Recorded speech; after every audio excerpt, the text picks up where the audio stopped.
आयारो आगम में कहा गया है, अनानाए मुनिनो पड़ी ले हंति। हर आदमी के पास अतीन्द्रिय ज्ञान होना जरूरी नहीं लगता है।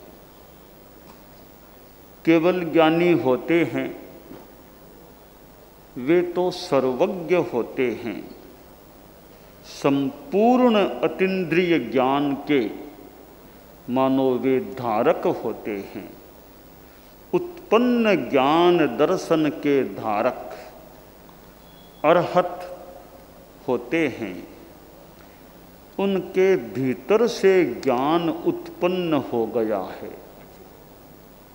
केवल ज्ञान प्राप्त करने के लिए कॉलेज में पढ़ाई करने की जरूरत नहीं है कि विश्वविद्यालय में पढ़ें, कॉलेज में पढ़ें और केवल ज्ञान की डिग्री हमको मिल जाए।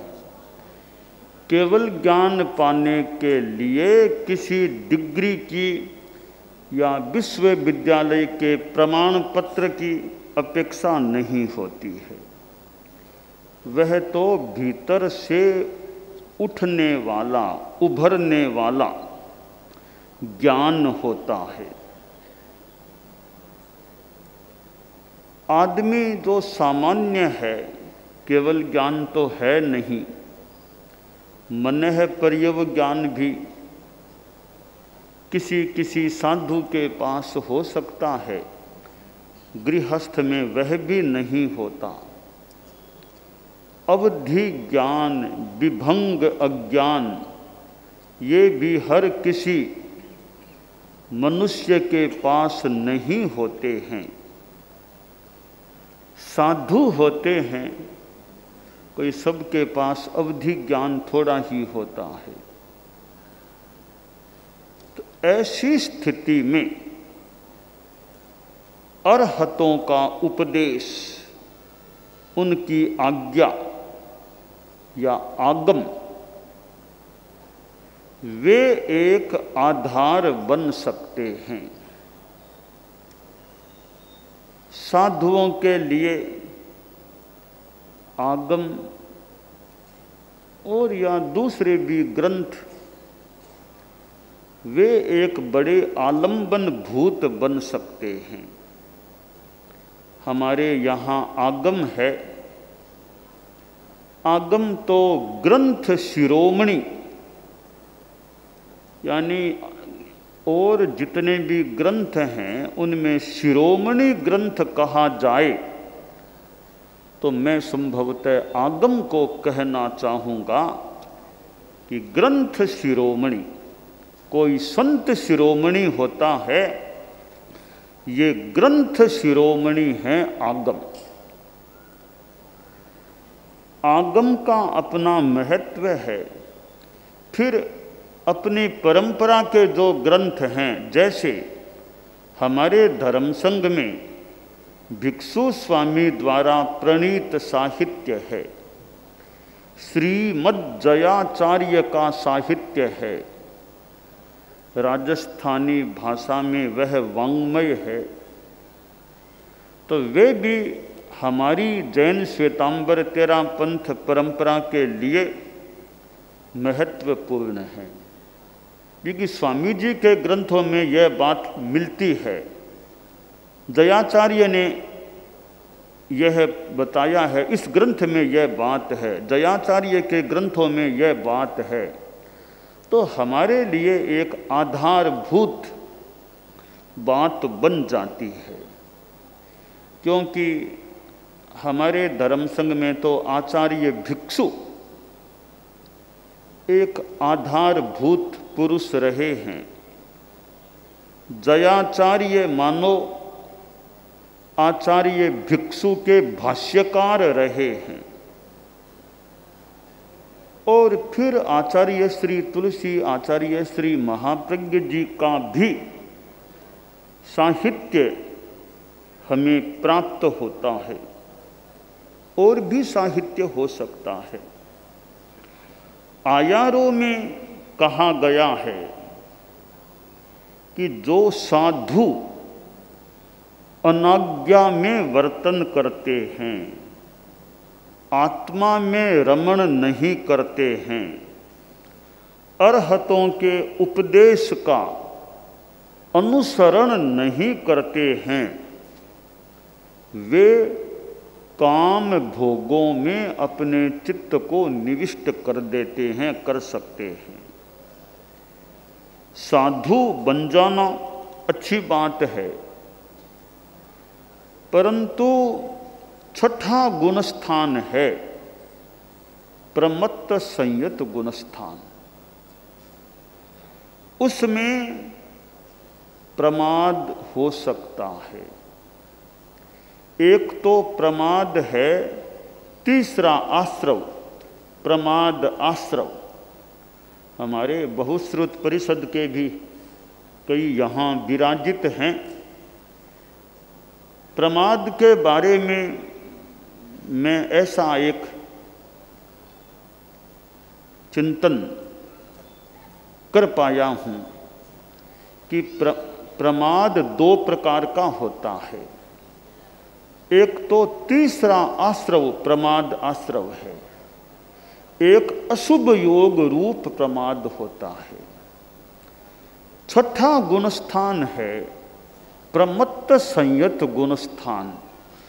उसमें हर समय अशुभ योग प्रमाद होना आवश्यक नहीं है, पर प्रमाद आश्रव निरंतर रहेगा छठे गुणस्थान में, वो आश्रव नहीं छूटता। प्रमाद आश्रव छठे गुणस्थान में नहीं छूटता।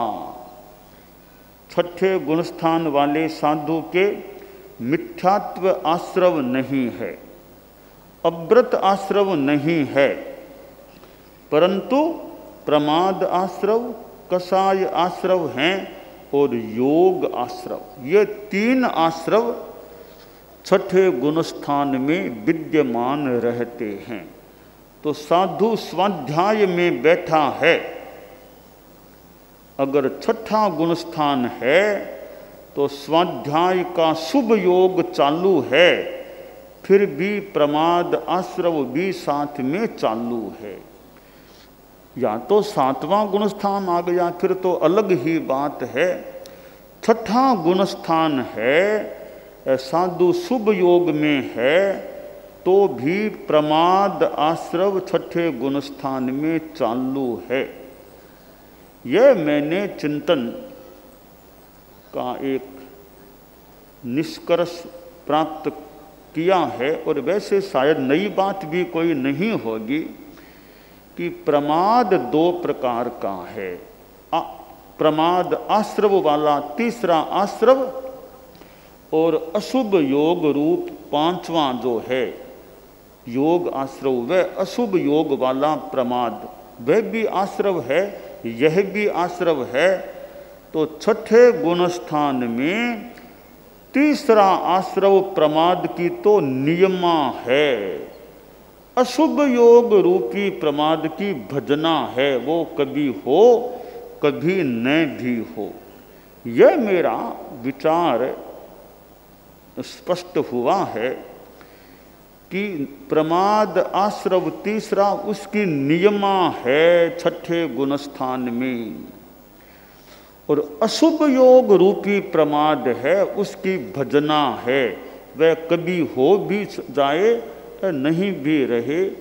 तो यह एक निष्कर्ष मेरे विचार में यों आया है।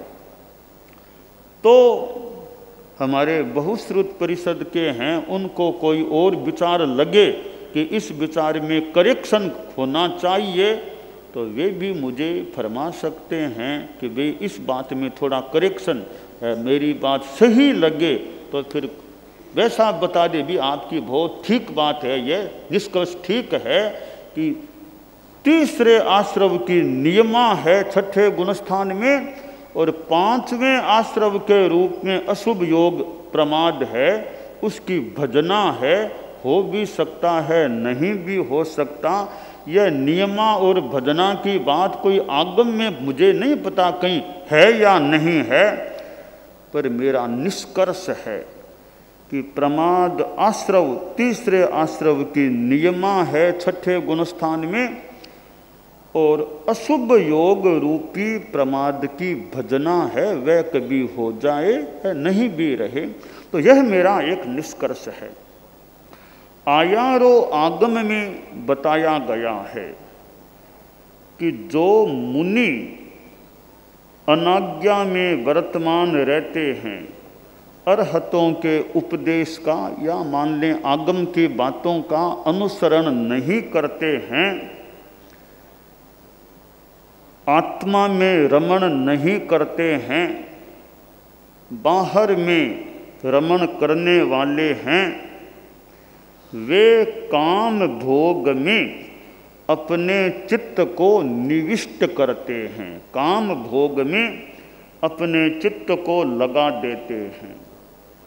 तो साधु भी छठे गुणस्थान में तो चूंकि प्रमाद अशुभ योग रूपी भी हो सकता है, तो साधु कभी आसक्ति में चला जाए, मोह में चला जाए। कभी कोई साधु फिल्म देखना शुरू कर दे, थोड़ा मान लो प्रमाद आ गया, कोई फिल्म टीवी में फिल्म आ रही थी, जाकर के रस लेकर फिल्म देखना शुरू कर दिया, तो हो सकता है अशुभ योग प्रमाद भी उसके हो जाए। साधु भोजन अच्छा मनोज्ञ आ गया तो भोजन के प्रति आसक्ति आ जाए, वाह कितना बढ़िया भोजन, कितना बढ़िया आहार, मैं तो खाली हाथ खाली झोली लेकर जाता हूँ, पात्रे भर भर के लाता हूँ, कितनी बढ़िया चीज़ें लाया हूँ, ओहो कितनी बढ़िया, खाओ खिलाओ, यूँ आसक्ति आ गई तो साधु के प्रमाद हो गया, विषयासक्ति हो गई।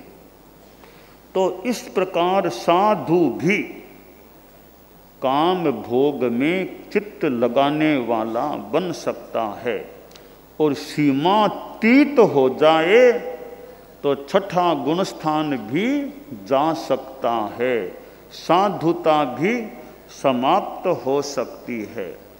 कोई कोई दोष इतना छोटा होता है, उसका सेवन करने से साधुपन नहीं जाता। अति मुक्तक मुनि ने पात्र पानी में तरा दिया, मैं तिरूं मारी नाव तिरे, ऐसे तो अतिक्रमण की बात है, पर ऐसे हर किसी अतिक्रमण से साधु का साधुपन नहीं जाता। दोष हो सकता है पर साधुपन नहीं जाता।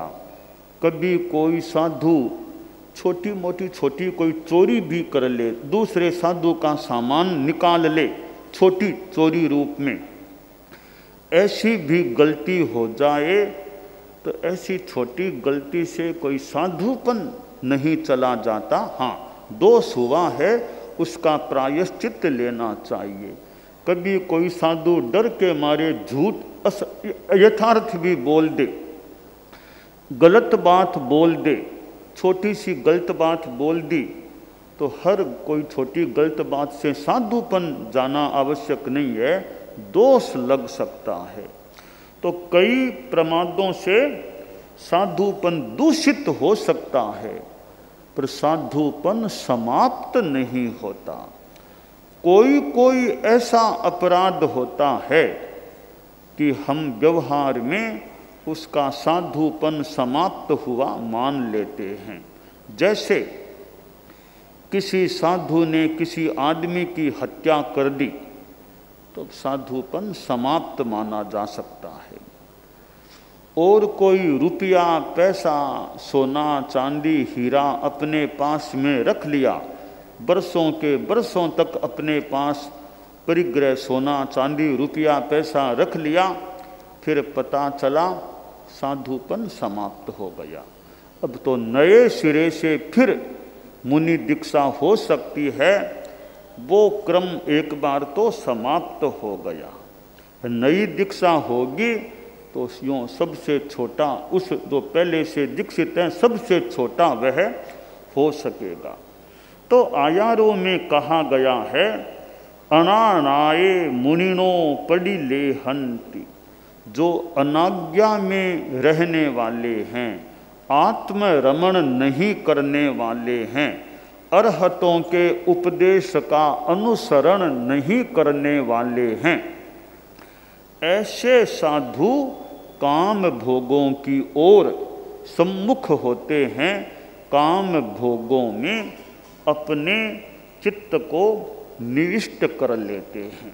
इसलिए चाहिए कि साधु आत्मरमण करने का प्रयास रखे। आत्मा आत्मा आत्मा में रहे, भीतर में रहे, अनासक्ति में रहे, अपने संयम के प्रति जागरूक रहे। संयम के प्रति अगर साधु की निष्ठा मजबूत है तो ऐसा रक्षा कवच मानो तैयार हो जाए, फिर मन ज़्यादा काम भोगों में जा नहीं सकता। तो रक्षा कवच संयम की निष्ठा का साधु के पास हो तो बढ़िया रहे। लक्ष्मण रेखा, इस रेखा के बाहर मुझे नहीं जाना है। तो भौतिक दुनिया के आकर्षण हो सकते हैं, उनमें भी साधु अनासक्त रहे।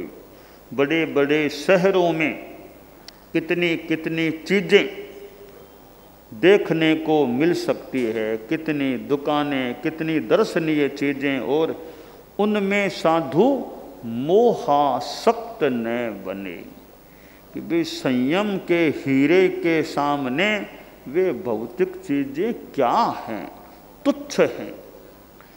तो उनके जाल में साधु न फंसे, सावधान रहे। दुनिया में कई जाल मिल सकते हैं, उन जालों से साधु सावधान रहे, उनमें फंसे नहीं। अपने संयम का ऐसा मजबूत रक्षा कवच रखे, कहीं कोई पतन की स्थिति बन ही न सके। और कहीं थोड़ा मन कमज़ोर पड़ जाए तो उसको बड़ों को बताकर या अपने ढंग से ठीक करने का, मजबूत करने का पुनः प्रयास करना चाहिए। तो आयारों में जो कहा गया है, अनानाये मुनिनो पड़ी ले हंति, कि अनाज्ञा में जो वर्तमान मुनि होते हैं वे काम भोग में अपने चित्त को निविष्ट करते हैं, चित्त को लगा देते हैं।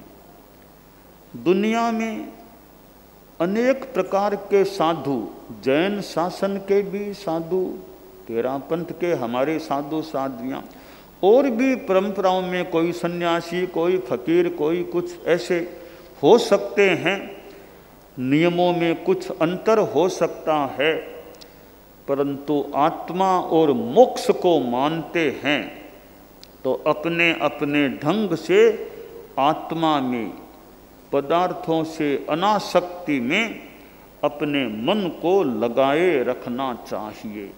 हमारे मन से भी बहुत पाप लग सकते हैं। संगी प्राणी जितना पाप करते हैं, असंगी प्राणी उतना पाप का बंधन नहीं कर सकते। यह भी मेरा निष्कर्ष है कि संगी प्राणी जितना पाप का बंध करते हैं, उतना पाप का बंध असंगी प्राणी नहीं कर सकते। असंगी प्राणी नरक में जाएंगे तो ज़्यादा से ज़्यादा पहली नरक में जाएंगे, और संगी प्राणी 7वीं नरक तक जा सकते हैं। इसका मतलब असंगी जिनके मन नहीं है वे ज़्यादा पाप नहीं कर सकते, संगी प्राणी ही ज़्यादा पाप कर सकते हैं। और संगी मनुष्यों में भी हम देखें तो पुरुष जितना पाप कर सकते हैं, महिला उतना पाप नहीं कर सकती, क्योंकि वो भी तत्व का आधार है। पुरुष मरकर के 7वीं नरक में जा सकते हैं, पर महिला 7वीं नरक में नहीं जा सकती, ज़्यादा से ज़्यादा 6ठी नरक तक जा सकती है। तो 6ठी और 7वीं का अंतर है। इससे भी निष्कर्ष निकलता है कि स्त्री जाति उतना पाप नहीं कर सकती जितना पाप पुरुष कर सकता है। यह एक पक्ष है। अब मैं दूसरे पक्ष से बताऊं तो संगी प्राणी जितना धर्म कर सकते हैं उतना धर्म असंगी प्राणी नहीं कर सकते। संगी प्राणी वीतराग बन सकते हैं, परंतु कोई भी असंगी प्राणी वीतराग नहीं बन सकता। एकाग्रता, तन्मयता, अपने आप को मंगलमय अनुभव करते हुए नमो अरहंताणम, नमो सिद्धाणम, नमो आयरियाणम, नमो उवज्झायाणम, नमो लोए सब्बसाहूणम, एसो पंचणमुक्कारो सब्ब पावपणासनो, मंगलाणं च सब्बेसिं पढ़मं हवइ मंगलम। चत्तारि मंगलम, अरहंता मंगलम, सिद्धा मंगलम, साहू मंगलम, केवलिपन्नत्तो धम्मो मंगलम। चत्तारि लोगुत्तमा, अरहंता लोगुत्तमा, सिद्धा लोगुत्तमा, साहू लोगुत्तमा, केवलिपन्नत्तो धम्मो लोगुत्तमो। चत्तारि शरणं पवज्जामि, अरहन्ते शरणं पवज्जामि, सिद्धे शरणं पवज्जामि, साहू शरणं पवज्जामि, केवलिपन्नत्तं धम्मं शरणं पवज्जामि। धम्मो मंगलमुक्किट्ठम् अहिंसा संजमो तवो, देवावितं नमंसन्ति जस्य धम्मे सयामणो। च इत्ता भारहं वासं चक्रवट्टी महिद्धियो, सन्ति सन्ति करे लोए पत्तो गइमणुत्तरम्। देवदानव गंधर्वा जख रक्षस किन्नरा, बंभयारिं नमंसन्ति दुक्करं जे करन्ति तम्। मंगलम भगवान वीरो, मंगलम गौतमो गणी, मंगलम स्थूलभद्राद्यः जैन धर्मोस्तु मंगलम। मंगलम मतिमान भिक्षुः, मंगलम भारमल्लकः, मंगलम रायचंद्राद्या, मंगलम तुलसी गुरुः, महाप्रज्ञोस्तु मंगलम। तेरा पंथोस्तु मंगलम। विघ्न हरण मंगल करण, स्वामी भिक्षुनो नाम। गुण ओळख समरण किया, सर अचिंत्या काम।